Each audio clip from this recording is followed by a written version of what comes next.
अस्सलाम वालेकुम स्टूडेंट्स। आज का जो हमारा टॉपिक है वो है kidney problems and their remedies.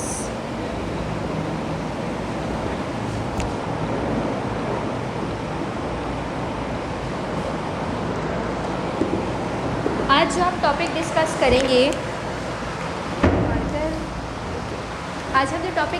करेंगे वो हम किडनी से रिलेटेड डिजीज़ेस डिस्कस करेंगे।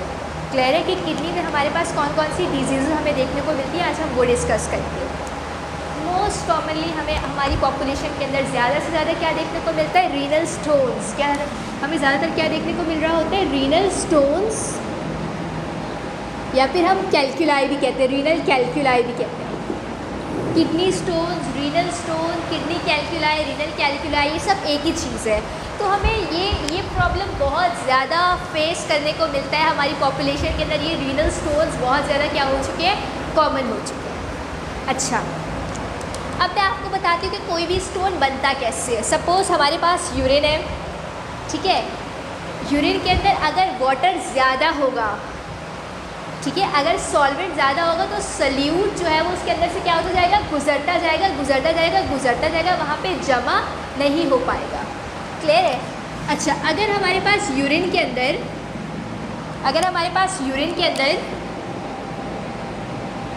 वाटर कम है, वाटर क्या है, कम है, तो सल्यूट हमारे पास यूरिन के अंदर वाटर कम है, यहीं तक है वाटर। यूरिन के अंदर हमारे पास वाटर क्या है, कम है, तो वहाँ पे सल्यूट जो है वो जमा होता जाएगा, जमा होता जाएगा, जमा होता जाएगा, ठीक है, और सुपर सैचुरेटेड होता जाएगा। क्या होता जाएगा, सुपर सैचुरेटेड होता जाएगा।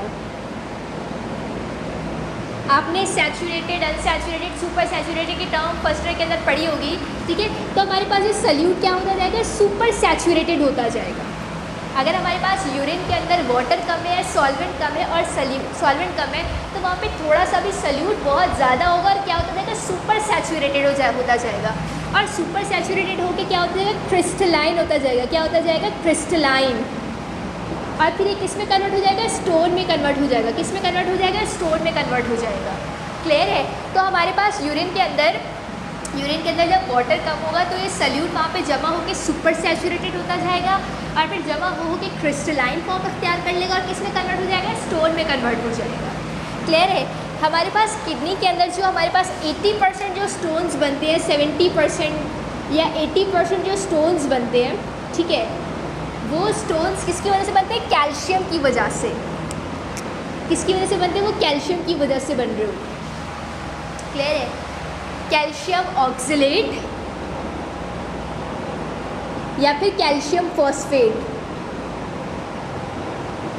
हमारे पास किडनी में 70 to 80% जो स्टोन्स होते हैं वो किससे बन रहे होते हैं, या तो कैल्शियम ऑक्सलेट से या फिर किससे, कैल्शियम फॉस्फेट से मिलके बन रहे हो। क्लियर है। तो जब हमारे यूरिन के अंदर कैल्शियम ज़्यादा होगा या फिर हमारे ब्लड के अंदर कैल्शियम ज़्यादा होगा, हमारे यूरिन के अंदर कैल्शियम ज़्यादा है, इसके दो रीज़न्स हो सकते हैं हम, ठीक है। या तो ब्लड से ज़्यादा कैल्शियम आ रहा है, क्लियर है, या तो कैल्शियम रीएब्जॉर्ब नहीं हो पा रहा है, ठीक है। या तो ब्लड से ज़्यादा कैल्शियम आ रहा है, या फिर कैल्शियम रीएब्जॉर्ब नहीं हो पा रहा है। यानी कि कौन सी कंडीशन है, हाइपर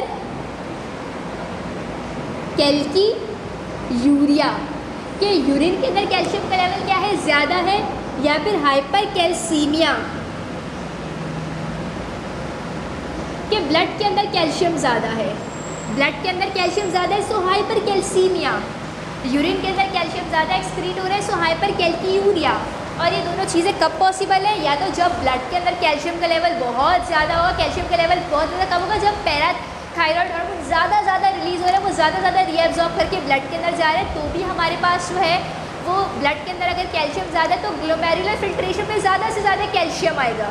एक तो ये कॉज हो सकता है। दूसरा कॉज ये हो सकता है कि हमारे पास जब कैल्शियम आ रहा है तो हमारे पास ये कैल्शियम रीएब्जॉर्ब नहीं हो पा रहा है, नहीं हो पा रहा। या तो ब्लड से ज़्यादा कैल्शियम आ रहा है, या तो ये कैल्शियम जब रीएब्जॉर्ब नहीं हो पा रहा तो ये कैल्शियम हमारे पास नेफ्रॉन में ही रह रहा है। कहाँ रह रहा है, नेफ्रॉन में ही रह रहा है। वहाँ पे ये कैल्शियम जो है ऑक्सलेट के साथ कंबाइन होके या फिर फॉस्फेट के साथ कंबाइन होके, ठीक है, सॉल्ट बनाता है। वो क्या कहलाते हैं? कैल्शियम ऑक्सलेट या फिर कैल्शियम फॉस्फेट। और ये अल्टीमेटली क्या बन जाते हैं? स्टोन बन जाते हैं। या तो कैल्शियम ऑक्सलेट के स्टोन बनेंगे या फिर कैल्शियम फॉस्फेट के स्टोन्स बनेंगे। क्लियर है? और ये वाले स्टोन हमारे पास बहुत कॉमन होते हैं। वाले स्टोन हमारे पास बहुत ज़्यादा क्या है? कॉमन है। ऑक्सलेट जो है, ऑक्सलेट ये हमारे पास नॉर्मली हमारी डाइट से आ रहा है। जैसे ऑक्सलेट हमारे पास स्पिनच यानी कि पालक खाने से भी आ रहा होता है, ठीक है। उसके अलावा टमाटोज़ के अंदर, हमारे पास टमाटर के अंदर ऑक्सलेट होता है, ठीक है। उसके अलावा हमारे पास जो है वो मीट वगैरह के अंदर भी हमें थोड़ा बहुत ऑक्सलेट मिल रहा होता है। तो हमें हमारी डाइट से भी ऑक्सलेट मिल रहा होता है, ठीक है। तो ये ऑक्सलेट कैल्शियम के साथ अगर कैल्शियम ज़्यादा है या फिर ऑक्सलेट ज़्यादा है तो ये दोनों चीज़ें कंबाइन होकर क्या बनेगी? कैल्शियम ऑक्सलेट स्टोन या फिर क्या बनेगी? कैल्शियम फॉस्फेट स्टोन्स, ठीक है। ये तो हमारे पास एक तरह के स्टोन्स हो गए, ठीक है। एक तरह के स्टोन्स हो गए हमारे पास, कैल्शियम ऑक्सलेट या कैल्शियम फॉस्फेट के स्टोन्स हमने डिस्कस किए। कैल्शियम ऑक्सलेट के स्टोन्स आपके पास एसिडिक यूरिन में बनेंगे। कौन से यूरिन में बनेंगे? एसिडिक यूरिन के अंदर बनेंगे। क्लियर है? जबकि फॉस्फेट के स्टोन्स आपके पास बेसिक यूरिन के अंदर बनेंगे। अगर यूरिन आपके पास एसिडिक है तो आपके पास कैल्शियम ऑक्सलेट के स्टोन्स बनेंगे। अगर यूरिन बेसिक है तो कौन से स्टोन बनेंगे? कैल्शियम फॉस्फेट के स्टोन्स बनेंगे। एक तो हमने सबसे ज़्यादा हमारे पास किडनी में कौन से स्टोन्स कॉमन होते हैं? या तो कैल्शियम ऑक्सलेट के या फिर कैल्शियम फॉस्फेट के। हमारे पास बहुत कॉमनली पाए जाने वाले स्टोन्स हैं हमारी किडनी के अंदर। दूसरी तरह के स्टोन्स होते हैं हमारे पास, वो कहलाते हैं इन्फेक्टिव स्टोन्स।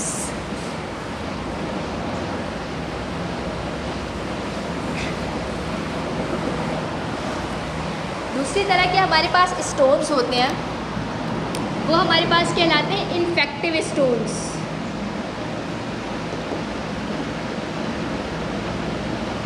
ये वाले स्टोन्स कब बनते हैं? जब हमारे यूरिनरी ट्रैक के अंदर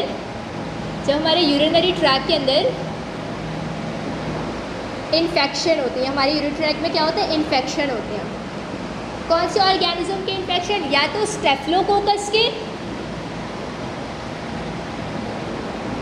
स्टेफिलोकोकस के या तो प्रोटियस के। या हमारे पास दो तरह के बैक्टीरिया है, तो एक प्रोटियस है, एक स्टेफिलोकोकस है। इन दोनों के इन्फेक्शन में हमारे पास क्या बनते हैं? Infective stones. ये दोनों करते क्या है? यूरिया को अमोनिया में कन्वर्ट कर देते हैं। किस में कन्वर्ट कर देते हैं? अमोनिया में कन्वर्ट कर देते हैं। यूरिया को किस में कन्वर्ट कर रहे हैं? अमोनिया में कन्वर्ट कर रहे हैं, ठीक है। जिसकी वजह से हमारे पास यूरिन क्या हो रहा है? अल्कलाइन हो रहा है। क्या हो रहा है? अल्कलाइन हो रहा है, ठीक है। जिसकी वजह से यूरिन अल्कलाइन हो रहा होता है। तो हमारे पास जब यूरिन अल्कलाइन हो रहा होता है तो हमारे पास बेसिकली अमोनियम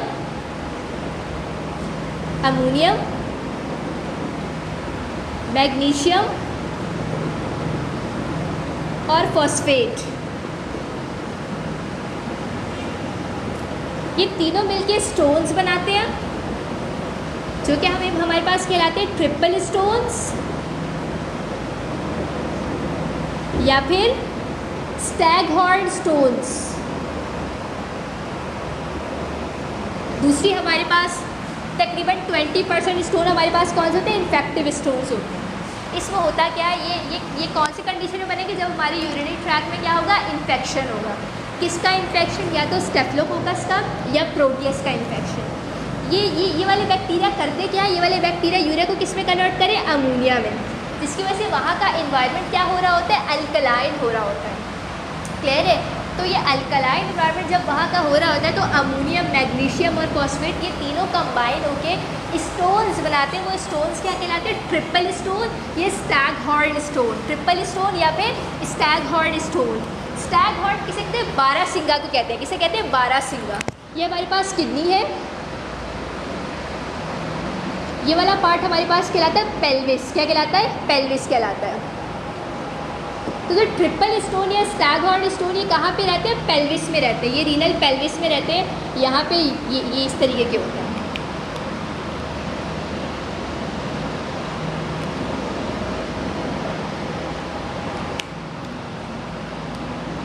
ये वाले स्टोन्स ना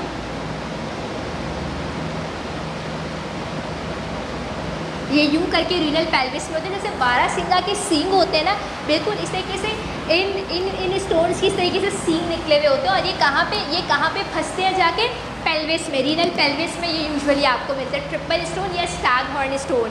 स्टैग हॉर्न मीन बारहसिंगा के जैसे सींग होते हैं ना, वैसे इनकी भी शेप होती है। और ये आपको कहाँ मिलते हैं? रीनल पेल्विस में मिलते हैं, ठीक है।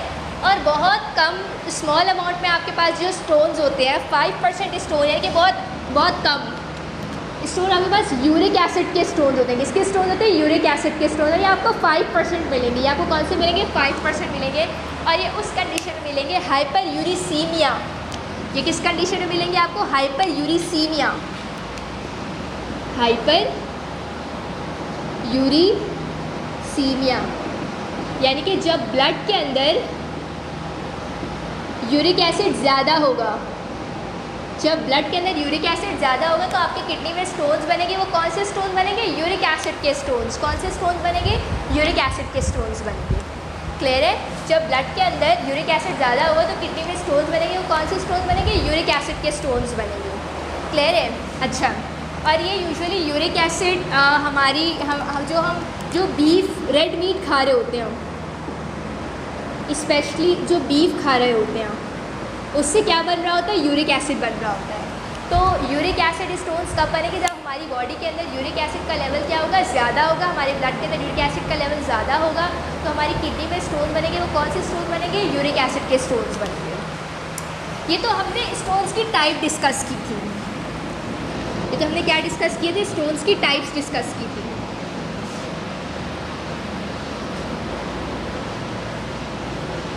अब अगर कोई पेशेंट जिसको रीनल स्टोन्स है वो प्रेजेंट कैसे करेगा? जब कोई पेशेंट जिसको रीनल स्टोन्स है तो क्या सिम्टम्स आएंगे?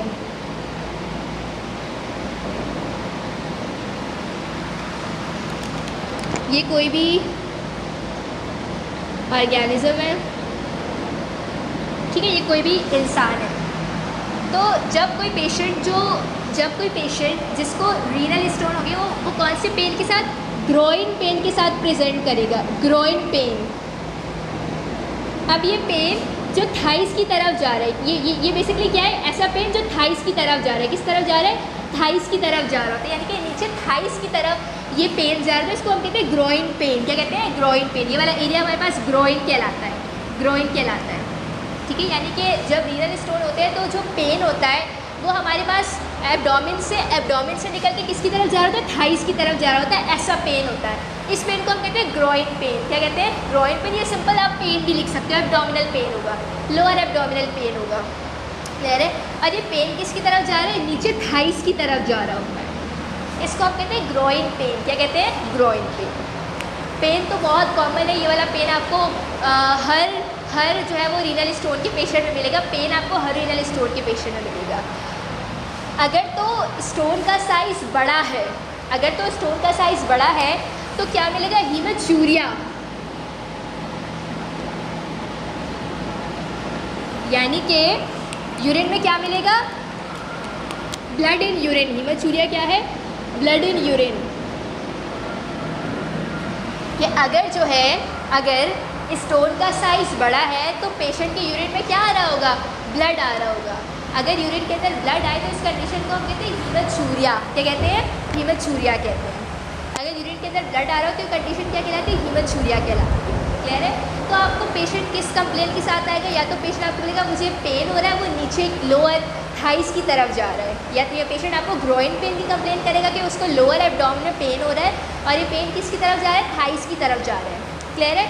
एक तो ये कंप्लेन करेगा, या फिर अगर स्टोन का साइज़ बड़ा है तो उस पेशेंट को हीमेचूरिया, यानी कि वो ये कंप्लेन करेगा कि मेरे यूरिन के अंदर ब्लड आ रहा है, मेरे यूरिन में क्या आ रहा है? ब्लड आ रहा है। वो ये दो कंप्लेन के साथ आ सकता है, या तो ग्रोइन पेन की कंप्लेन के साथ आ सकता है या फिर हीमेचूरिया की कंप्लेन के साथ आ सकता है। क्लियर है?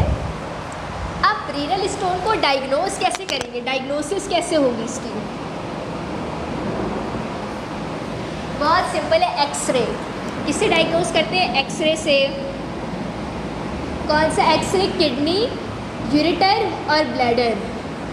एक्सरे कहाँ का? एक्सरे किडनी का एक्सरे, यूरेटर का एक्सरे और ब्लैडर का। या तो एक्सरे से डायग्नोज करते हैं या तो अल्ट्रासाउंड से डायग्नोज करते हैं। क्लियर है, या फिर सीटी से डायग्नोस कर रहे होते हैं। तो ये वो मोस्टली मोस्टली क्या यूज़ होता है, एक्सरे यूज़ हो रहा होता है।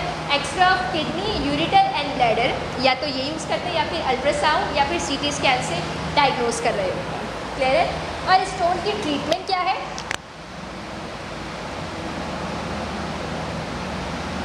ट्रीटमेंट क्या है, ट्रीटमेंट है लिथोट्रिप्सी। ट्रीटमेंट क्या है, लिथोट्रिप्सी। अब ये लिथोट्रिप्सी को अगर मैं आम अल्फाज में कहूँ तो इसका मतलब है शुआओं के ज़रिए, शुआएं लगा के रीनल स्टोन्स को तोड़ना। शुआओं के ज़रिए, आप लोगों ने सुना होगा ना कि किसी को किडनी स्टोन हो गया तो वो कहते हैं कि मुझे शुआएं लगाई हैं, यानी कि रेडिएशंस लगा के रीनल स्टोन्स को तोड़ना। ये क्या कहलाती है, लिथोट्रिप्सी कहलाती है। क्या कहलाती है, लिथोट्रिप्सी कहलाती है। इसमें बेसिकली हम वेव्स यूज़ करें, इसमें हम रेडिएशन यूज़ करके रीनल स्टोन्स को क्या करें, ब्रेक कर रहे हैं। दो तरह की रेडिएशंस यूज़ कर सकते हैं, या तो अल्ट्रासोनिक वेव्स यूज़ करते हैं, या तो अल्ट्रासोनिक वेव्स यूज़ करते हैं, क्लियर है, या फिर शॉक वेव्स यूज़ करते हैं। या तो अल्ट्रासोनिक वेव्स के ज़रिए हम किडनी स्टोन्स को तोड़ रहे होते हैं, क्लियर है, या फिर शॉक वेव्स के ज़रिए हम किडनी स्टोन्स को तोड़ रहे होते हैं। अल्ट्रासोनिक लिथोट्रिप्सी, यानी कि वो वाली लिथोट्रिप्सी जिसमें अल्ट्रासोनिक वेव्स को यूज़ करें। किसको यूज़ करें, अल्ट्रासोनिक वेव्स को यूज़ करें, वो हमारे पास कहलाती है अल्ट्रासोनिक लिथोट्रिप्सी। उसमें क्या होता है, ये पेशेंट है, ये हमारे पास पेशेंट है, क्लियर है, और ये किडनी है सपोज, यहाँ पे स्टोन है, फॉर एग्जांपल यहाँ पे स्टोन है, क्लियर है। तो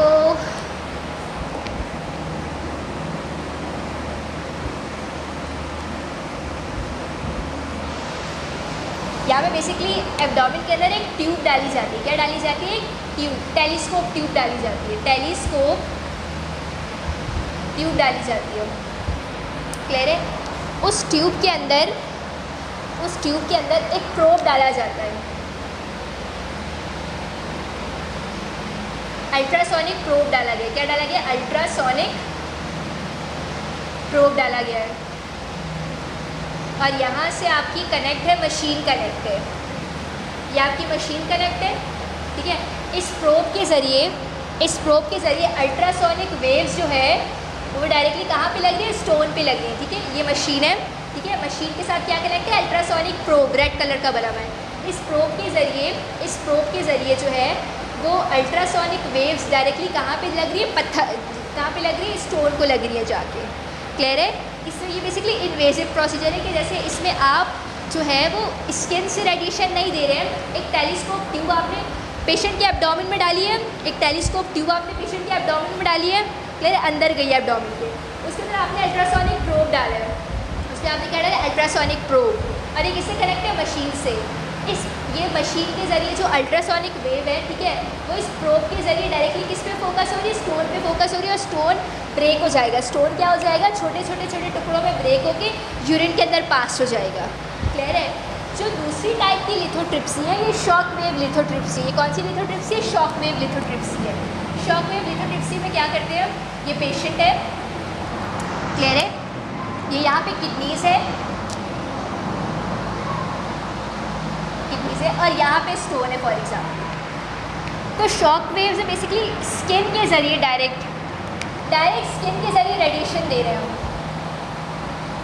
डायरेक्ट स्किन के ज़रिए, यानी कि आप इसमें पेशेंट के एब्डोमेन में कुछ डाल नहीं रहे हैं, डायरेक्ट स्किन के ज़रिए जो है वो आप शॉक वेव्स देते हैं, और ये वेव्स जाके स्टोन को तोड़ती है, और ये स्टोन यूरिन के अंदर पास हो जाता है, क्लियर। तो लिथोट्रिप्सी हमारे पास दो तरह की होती है, एक होती है ultrasonic wave lithotripsy, invasive procedure है, यानी कि इसमें आप पेशेंट के एब्डोमेन में टेलीस्कोप ट्यूब डालोगे, फिर अल्ट्रासोनिक प्रोब डालोगे, और इस प्रोब के ज़रिए आप अल्ट्रासोनिक वेव डायरेक्ट अंदर डाल दो।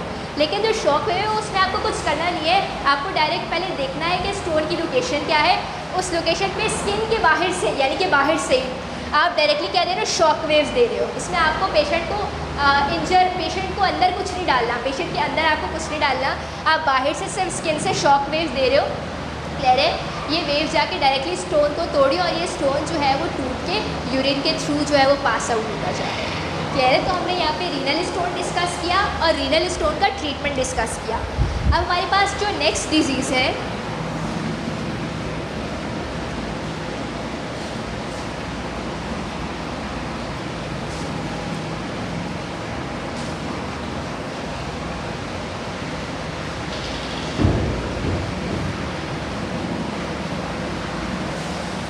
नेक्स्ट जो डिजीज़ हमारे पास है वो है renal failure.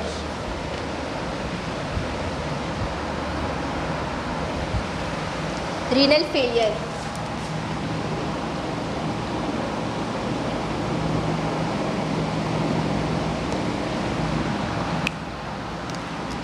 reduction in ability of kidney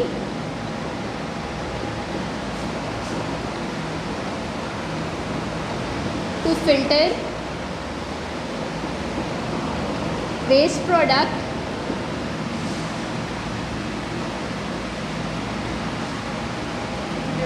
and to excrete them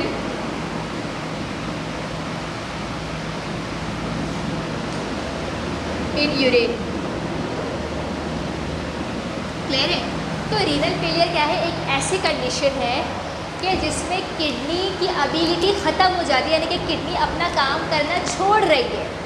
Aahista Aahista kidney अपना काम करना क्या करिए छोड़ रही है।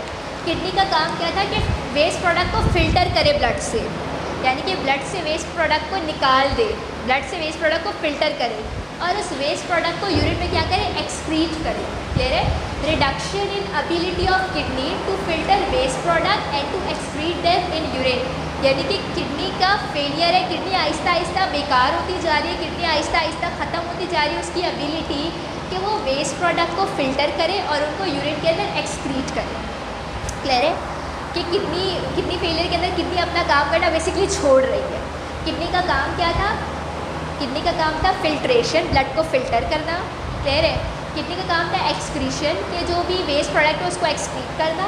किडनी का काम था पीएच को मेंटेन करना। किडनी का काम था ऑस्मो रेगुलेशन, यानी कि ब्लड का ऑस्मोटिक प्रेशर रेगुलेट करना। ये काम थे किडनी के। अब किडनी फेल हो रही है। किडनी फेलियर हमारे पास दो तरह का हो सकता है, एक हो सकता है एक्यूट, एक हो सकता है क्रॉनिक। ठीक है, एक हमारे पास हो सकता है एक्यूट और दूसरा क्या हो सकता है क्रॉनिक। अगर सडनली, अगर अचानक से किडनी फेल हो रही है, यानी कि विद इन वीक या विद इन मंथ्स या विद इन डेज, कुछ दिनों के अंदर अगर या कुछ हफ्तों के अंदर या एक दो महीने के अंदर अगर किडनी अपना काम करना छोड़ रही है तो ये कंडीशन कहलाती है एक्यूट किडनी फेलियर। ठीक है? और विद इन ईयर्स, और अगर आहिस्ता आहिस्ता आहिस्ता आहिस्ता आहिस्ता आहिस्ता इनके सालों लग जाए किडनी अपना काम करना छोड़ी तो ये क्या कहलाती है क्रॉनिक। एक्यूट मतलब अचानक से किडनी अपना काम करना छोड़ रही है और क्रॉनिक मतलब आहिस्ता आहिस्ता आहिस्ता आहिस्ता आहिस्ता आहिस्ता किडनी अपना काम करना छोड़ी तो ये क्या कहलाती है chronic kidney failure. Chronic kidney failure आपको किन पेशेंट्स में देखने को मिलता है? ये आपको डायबिटीज़ के पेशेंट्स को देखने में मिलता है, डायबिटीज़ के पेशेंट्स में देखने को मिलता है। ठीक है? हाइपरटेंशन, हाई ब्लड प्रेशर के पेशेंट्स में आपको देखने को मिलता है क्या? क्रॉनिक रीनल फेलियर, यानी कि वक्त गुजरने के साथ साथ आहिस्ता आहिस्ता आहिस्ता इनकी किडनीज काम करना छोड़ रही है। और एक्यूट किडनी फेलियर आपको किन पेशेंट में मिलता है? हाइपोटेंशन या ब्लड लॉस, या अचानक से ब्लड का प्रेशर बहुत कम हो गया है या फिर ब्लड बहुत सारा लॉस हो गया तो किडनी के सेल्स को ब्लड नहीं मिल रहा और टेम्पोरेरी यानी कि बहुत थोड़े अरसे के लिए उन्होंने अपना काम करना छोड़ दिया तो ये हमारे पास कहलाता है एक्यूट किडनी फेलियर। ये क्या कहलाता है? Acute kidney failure. थोड़े अरसे के लिए जो है वो किडनी को बहुत कम ब्लड मिल रहा है, हाइपोटेंशन या फिर कहीं ब्लड लॉस हो रहा है कि किडनी तक वो ब्लड नहीं आ पा रहा है। कह रहे तो किडनी के सेल्स को ब्लड नहीं मिल पा रहा, उन्होंने अपना काम करना छोड़ दिया तो अचानक से किडनी जो है वो अपना काम करना छोड़ देगी। ये है हमारे पास एक्यूट किडनी फेलियर। और दूसरा कॉज क्या होता है? Renal stones. कि सपोज ये हमारे पास किडनी है, ये हमारे पास किडनी है, क्लियर है? सपोज स्टोन ने हमारे पास जो है वो रीनल स्टोन हमारे पास यहाँ ब्लैडर में, रीनल स्टोन ये स्टोन हमारे पास कहाँ पे? ये ब्लैडर के अंदर है। क्लियर है?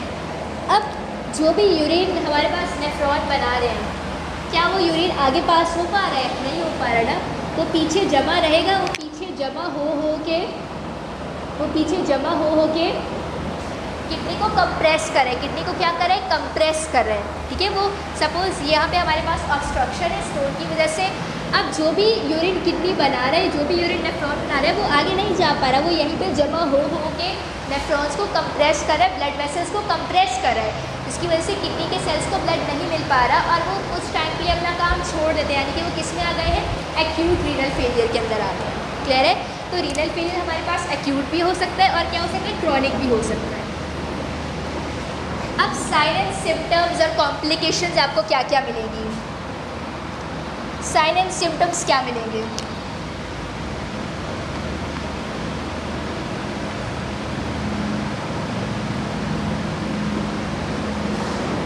सिम्टम्स वो होते हैं जो पेशेंट डॉक्टर को बताता है कि मेरे सर में दर्द हो रहा है, मुझे बुखार हो रहा है, मुझे नज़ला हो रहा है। क्लियर है?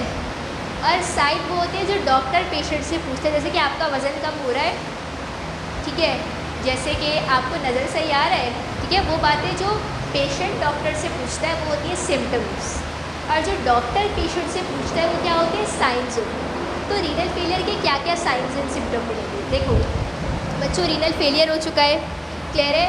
अब हमारे पास जो यूरिया है, यूरिया वो एक्सक्रीट आउट नहीं हो पा रहा, वो एक्सक्रीट आउट नहीं हो पा रहा। क्लियर है? यूरिया ब्लड में, ब्लड के अंदर यूरिया क्या होगा, इंक्रीज़ होगा। ब्लड के अंदर यूरिया क्या होगा, इंक्रीज़ होगा। जब ब्लड के अंदर यूरिया इंक्रीज़ होता है तो क्या क्या मिलता है? इनिशियली नोज़िया, मतली आ रही होती है, वोमिटिंग, लॉस ऑफ एपेटाइट,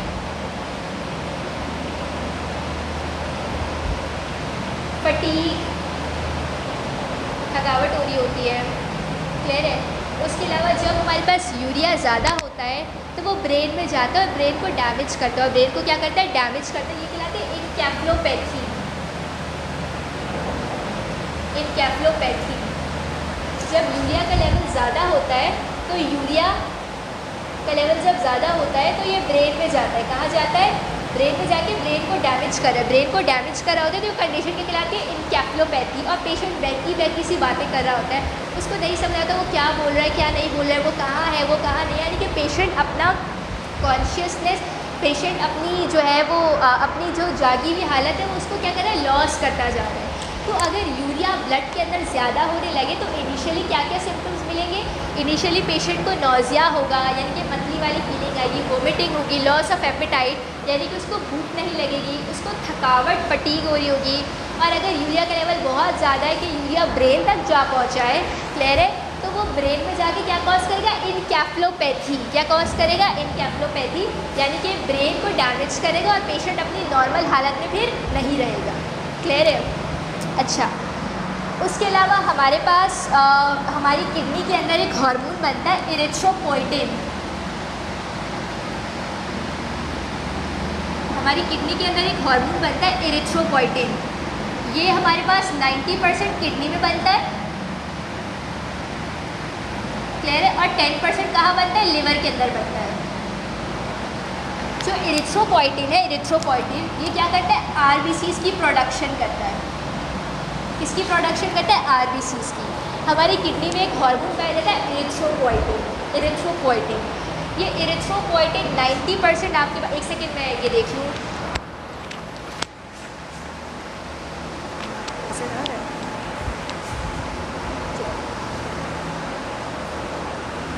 अच्छा, हमारी किडनी में एक हार्मोन पाया जाता है इरिथ्रोपोइटिन। क्लियर है? ये इरिथ्रोपोइटिन 90% किडनी में पाया जाता है और 10% कहाँ पाया जाता है, लिवर के अंदर। इरिथ्रोपोइटिन क्या प्रोड्यूस करता है? आरबीसीज। क्या प्रोड्यूस करता है? आरबीसीज। क्लियर है? जब रीनल फेलियर होगा क्या इरिथ्रोपोइटिन बनेगा? नहीं बनेगा। क्या इरिथ्रोपोइटिन बनेगा? नहीं बनेगा। जब इरिथ्रोपोइटिन नहीं बनेगा तो क्या आरबीसीज बन सकेंगे? नहीं बन सकेंगे। आरबीसीज नहीं बन सकेंगे। क्लियर है? हमारी किडनी में एक हार्मोन होता है इरिथ्रोपोइटिन, 90% ये किडनी में पाया जाता है।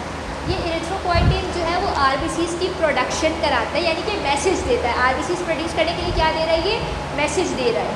क्लियर है? जब इरिथ्रोपोइटिन नहीं होगा तो मैसेज भी नहीं आएगा, मैसेज भी नहीं आएगा तो आरबीसीज भी नहीं बनेंगे। क्लियर है? तो जब रीनल फेलियर होगा तो इरिथ्रोपोइटिन नहीं बनेगा। जब ये इरिथ्रोपोइटिन नहीं बनेगा तो आरबीसीज नहीं प्रोड्यूस हो पाएंगे। और आरबीसीज का क्या काम था? गैसेस ट्रांसपोर्ट करना। क्या काम था? गैसेस ट्रांसपोर्ट करना। अब जब आरबीसीज नहीं है तो क्या गैसेस ट्रांसपोर्ट हो पाएंगी? नहीं ट्रांसपोर्ट हो जाएंगी। बॉडी के अंदर कार्बन डाइऑक्साइड ज़्यादा और ऑक्सीजन कम होता जाएगा। क्लियर है? बॉडी के अंदर कार्बन डाइऑक्साइड का लेवल बढ़ता जाएगा, ऑक्सीजन का लेवल कम होता जाएगा। क्लियर है? तो पेशेंट को जब बॉडी के अंदर ऑक्सीजन की कमी होगी या कार्बन डाइऑक्साइड की ज़्यादा होगी तो पेशेंट को क्या होगी? ब्रेथलेसनेस। क्या होगी? ब्रेथलेसनेस होगी।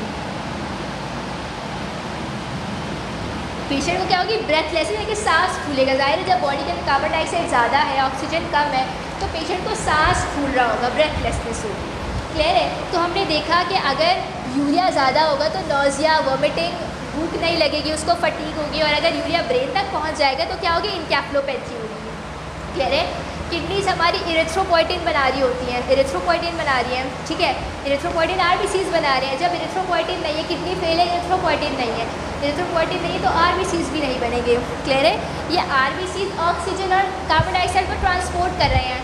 अब हमारे पास जो है वो आरबीसीज नहीं है तो ऑक्सीजन भी ट्रांसपोर्ट नहीं हो पा रही, कार्बन डाइऑक्साइड भी ट्रांसपोर्ट नहीं हो पा रही, तो बॉडी के अंदर ऑक्सीजन का लेवल कम होता जाएगा, कार्बन डाइऑक्साइड का लेवल ज़्यादा होता जाएगा। क्लियर है? तो जब कार्बन डाइऑक्साइड का लेवल ज़्यादा, ऑक्सीजन का लेवल कम होता जाएगा तो पेशेंट को क्या होगी? ब्रेथलेसनेस होगी। क्या होगी?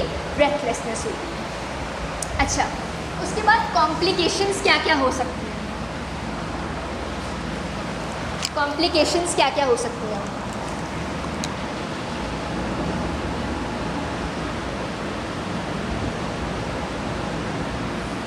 देखो, यूरीमिया जब होती है, यूरीमिया जब ब्लड के अंदर यूरिया ज़्यादा होता है तो ये कंडीशन कहलाती है यूरीमिया। क्या कहलाती है? यूरीमिया। जब ब्लड के अंदर यूरिया ज़्यादा होता है तो ये कंडीशन क्या कहलाती है? यूरीमिया कहलाती है। क्लियर है? तो जब यूरीमिया होता है तो हमारे प्लेटलेट्स और WBCs क्या हो जाते हैं? डिसफंक्शनल हो जाते हैं। क्या हो जाते हैं? डिसफंक्शनल हो जाते हैं। जब हमारे ब्लड के अंदर यूरिया ज़्यादा हो रहा होता है तो प्लेटलेट्स भी काम करना छोड़ देते हैं और WBCs भी काम करना छोड़ देते हैं। क्लियर है? जब हमारे ब्लड के अंदर यूरिया ज़्यादा हो रहा होता है तो प्लेटलेट्स भी काम करना छोड़ देते हैं और WBCs भी काम करना छोड़ देते हैं। जब प्लेटलेट्स काम करना छोड़ देंगे तो अंदर क्या स्टार्ट हो जाएगी? ब्लीडिंग। क्या स्टार्ट हो जाएगी? ब्लीडिंग। क्लियर है? खास तौर पे bleeding in stomach, bleeding in, ठीक है? जब हमारे पास प्लेटलेट्स काम करना छोड़ देंगे तो अंदर क्या स्टार्ट हो जाएगी? ब्लीडिंग स्टार्ट हो जाएगी। खास तौर पे क्या कॉम्प्लिकेशन है? Bleeding in stomach. ये आपके पास एक कॉम्प्लिकेशन है। WBCs, जब यूरिया का लेवल ज़्यादा हो तो WBCs काम करना छोड़ देते हैं। जब WBCs काम करना छोड़ देते हैं तो पेशेंट्स को क्या होते हैं? इन्फेक्शंस। क्या होते हैं? इन्फेक्शंस, जैसे कि निमोनिया, और इन्फेक्शन से पेशेंट की क्या हो सकती है? डेथ हो सकती है। क्लियर है? इसी तरीके से किडनी का एक काम था pH मेंटेन करना। क्या काम था? pH मेंटेन करना। क्लियर है? अगर pH, अब किडनी काम नहीं करी तो क्या pH मेंटेन हो पाएगी? नहीं मेंटेन हो पाएगी। अगर pH एसिडिक होने लग गई तो पेशेंट कोमा में भी जा सकता है और डेथ भी हो सकती है। अगर pH बेसिक होने लग गई है तो पेशेंट की डेथ भी हो सकती है। क्लियर है? तो हमने क्या क्या देखा कि हमें रीनल फेलियर की वजह से क्या क्या कॉम्प्लिकेशंस होती है? स्टमक में ब्लीडिंग हो सकती है, पेशेंट को इन्फेक्शन हो सकते हैं। अगर pH कंट्रोल नहीं हो रही, pH अगर एसिडिक हो गई या तो पेशेंट कोमा में चला जाएगा या तो पेशेंट की डेथ हो जाएगी। अगर pH बेसिक हो गई तो पेशेंट की डायरेक्टली डेथ भी हो सकती है। क्लियर है? So these are all the consequences of renal failure. Patient को साइन एंड सिम्टम्स ये मिलेंगे, पेशेंट के अंदर ये कॉम्प्लिकेशन हो सकती है। क्लियर है? रीनल फेलियर के पेशेंट के अंदर। अब रीनल फेलियर का जो पेशेंट होता है उसके पास ट्रीटमेंट के लिए दो ऑप्शंस बचते हैं। रीनल फेलियर का जो पेशेंट होता है उसके पास ट्रीटमेंट के दो ऑप्शंस होते हैं।